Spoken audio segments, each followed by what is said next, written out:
Good day. My name is Mike McGlothlin, and I'm one of your semifinalist candidates for the city manager position here in Palm Coast.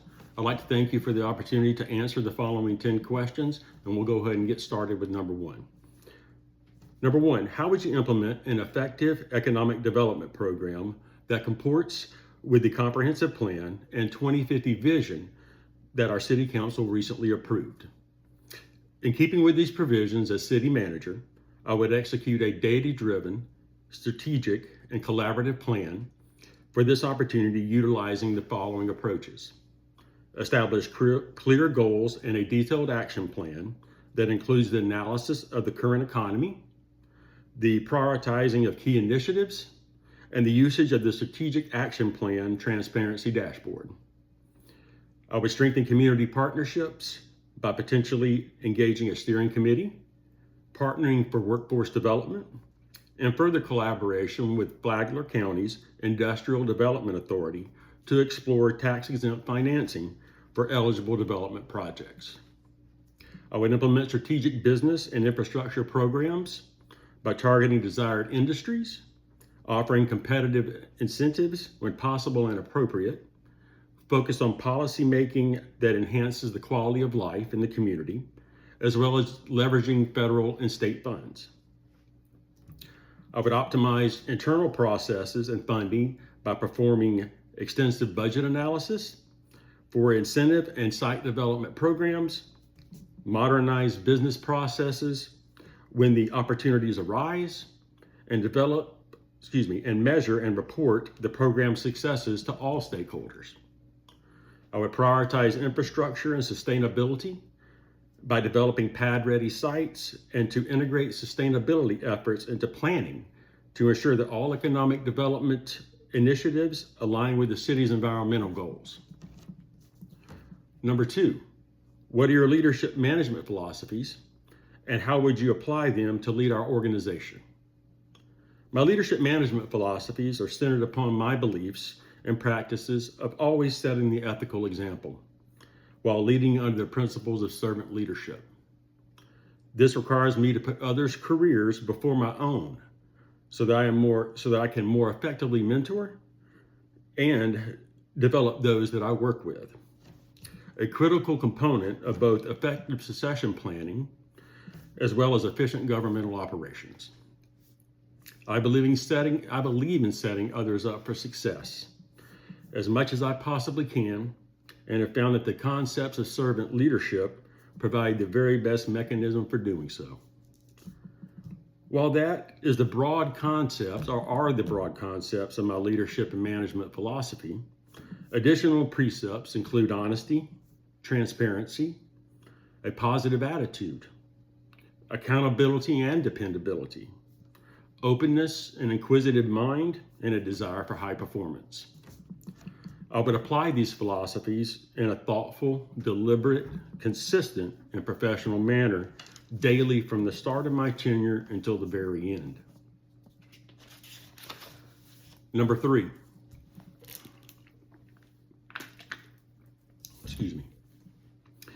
Palm Coast is experiencing rapid growth that places significant pressure on utilities, stormwater, and transportation systems.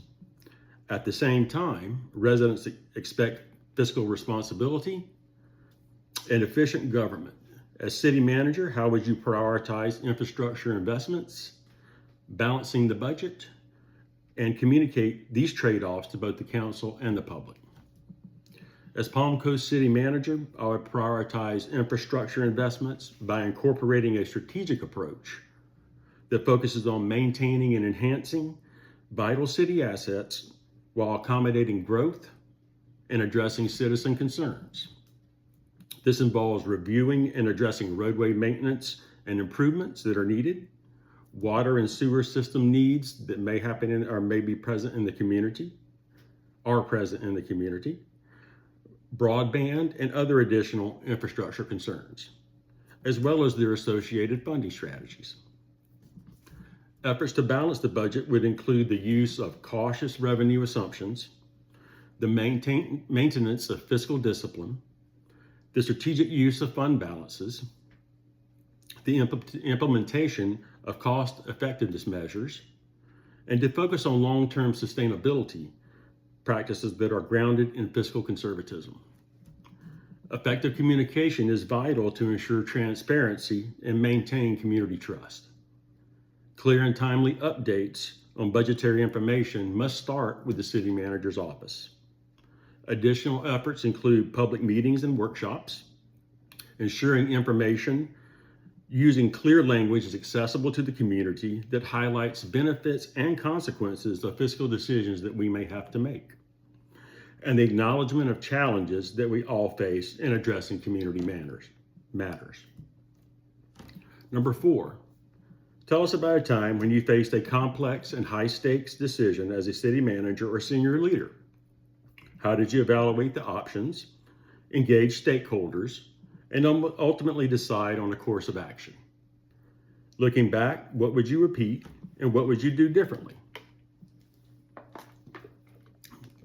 Returning to my home state of Florida after a lengthy departure in 2023, my wife and I decided that we were ready to relocate from the state of Oregon back home to Florida. We did so, and I was blessed to receive the opportunity to serve as the town administrator for Reddington Shores, Florida. I did so in August of 2023, but unfortunately 4 months later, I lost the majority of my commission. 3 of 5 that had hired me with specific goals and objectives for the position of town administrator as it operated under a commission solely based form of government.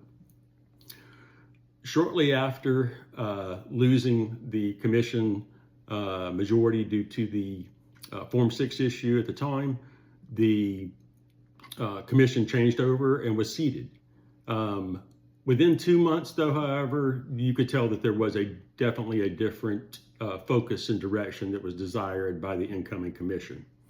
I continued to work for another year in that position, doing my best, working with our team. We had many accomplishments, but unfortunately, after about an additional year, we did get to the point where, in mutual agreement, we felt that it would be best under the provisions of the contract that I was working under at the time to mutually agree to separate ways and each go about their own in a professional manner. Looking back, what would I repeat? This was the first time in a 38-year governmental career that I had been through a circumstance like this, so it was very new to me. Giving all the factors that were involved and in talking with all the stakeholders that I did in the community and on the commission and upon staff, I believe that the best professional agreement was reached. So I don't think we should have changed anything. And it gives me the opportunity to meet Palm Coast. Number 5, when deciding on the millage tax rate for the coming fiscal year's budget, what is the impact of inflation if the rollback rate is chosen? The impact of inflation if the rollback rate is chosen means the city will not gain additional revenue from the increased value of existing properties caused by inflation. In a period of high inflation, this choice has significant financial impacts on both the city's budget and its residents, and while it may be considered as a tax break to some, the following impacts should be considered. An erosion of purchasing power would happen under that option. It would also increase difficulty in maintaining service levels for the community. As well, fiscal tightening during population growth forces the city to do more with the same amount of funding, degrading city services over time.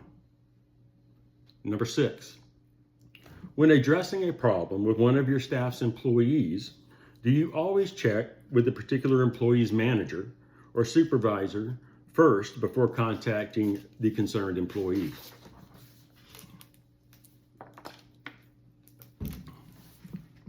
As a city manager, I will always keep supervisory and leadership personnel involved and aware of problems with their employees, regardless that their subordinates are also my subordinates. While exigent circumstances may hamper my ability to speak with a staff member prior to addressing a mutual subordinate's problem, I will always brief them on the pertinent issues and any actions that I may have to take as soon as it is possible and practical to do so. 7, in formulating our budget, how do you intend on maintaining or improving our current levels of service without increasing cost and raising taxes and fees? To maintain or improve service levels without increasing costs or raising taxes or fees, as the city manager, I would focus on a multi-pronged strategy centered on operational efficiency, zero-based budgeting, and exploring alternative revenue sources. In the arena of operational efficiency, I'd like to conduct service level analysis and zero-based budgeting processes on behalf of the city. I'd like to increase automated processes where it is appropriate and possible, and optimize purchasing and procurement procedures, as well as manage personnel costs and reduce energy and resource consumption. In the area of strategic planning and improved management, I would like to enhance financial forecasting, prioritize core services for the community, and encourage employee innovation. For revenue diversification and alternative funding, I would like to, of course, continue to pursue grants and federal aid. They're a lifeblood for all of our municipal organizations, regardless of size. I would like to leverage shared services when possible. I'd like to explore and capture financial benefits associated with public-private partnerships. And in the potential, there also is a consideration, after much debate, about even the sale or lease of municipal assets as applicable. Number 8, what do you feel is the most unique challenge currently facing Palm Coast, and how do you plan on attacking it both the short term and long term? While research and information show that the challenges facing Palm Coast include growth and capital management, infrastructure that needs to be maintained and or built out, economic diversification, western expansion, and recruitment, retention, and succession planning for the long-term growth and sustainability of the organization, I feel the most unique challenge facing the city right now is the selection of their next city manager. The uniqueness to this effort is not only finding a candidate who is well qualified to perform the duties of this position, but to also find the one candidate who fits best within the culture of the community and the organization. I plan on attacking this unique challenge in the short term by working with staff and city council, along with members of the community, through this selection process so that the decision-making of all stakeholders identifies me as the candidate of choice. In the long term, I pledge to ensure that your trust was not misplaced. Number 9, leaders are faced with ethical dilemmas every day. Could you please describe a workplace ethical dilemma that you experienced, describing the situation, tasks, actions, and the results? During the course of my career, unfortunately, at times, you have to become involved in personnel matters. At one time in my career, I was a division commander, mid-level management in municipal government, and I was responsible for conducting internal investigations involving employees under my command, especially the more complex ones that first-line supervisors often didn't have the time or resources to be able to do. I found myself in such a situation to where I was investigating a complaint against an employee, and during the course of that employee investigation, unfortunately, the employee chose to not be truthful. A tough decision had to be made, and I had to make a recommendation that the person's employment be terminated. This is a person that I had brought on to the department, that I had helped train, I had helped mentor, and I was definitely surprised by the results of the investigation.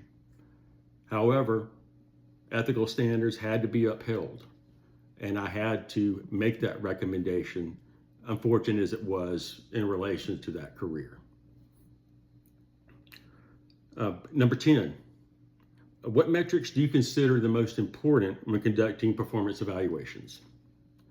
While numerous performance evaluation metrics exist, within those for the municipal government profession, the following I consider to be critical: citizen satisfaction and responsiveness to public inquiries, progress towards strategic goals, teamwork and collaboration, professional development, employee engagement and retention, budget adherence, as well as productivity, both